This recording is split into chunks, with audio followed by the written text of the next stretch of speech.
This is the Lone Crater YouTube. We hope this video helps. You start by isolating the system and dropping pressure. This prevents water damage and keeps the valve parts intact. First, shut the controller or main irrigation valve and open a nearby sprinkler to bleed lines. Next, clear the pit and lay out tools, wrench, pliers, fresh valve, and Teflon tape so you won't hunt mid-repair. Once done, photograph the wiring and pipe layout. This saves time when reassembling. Finally, remove the valve cover and prepare to unthread the old indexing valve carefully. You now unthread the old indexing valve. Expect a small release of trapped water, so hold a bucket and towel. Once free, inspect the valve seat and pipe threads for damage. Replace fittings if scored. Transfer the solenoid and limit switch wires exactly as noted. Make waterproof splices and tape to prevent corrosion.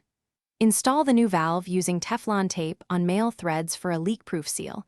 Snug by hand and finish with a quarter to half turn of wrench. Then restore the valve cover and prep to test. You finish by reopening the supply slowly, watching for leaks and proper indexing through all stations. Run the controller through a manual cycle.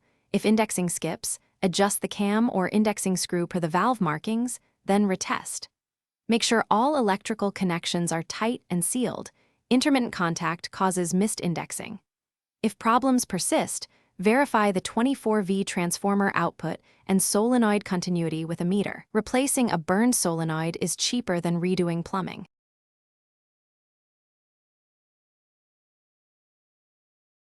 Thanks for watching. Consider subscribing if we helped you.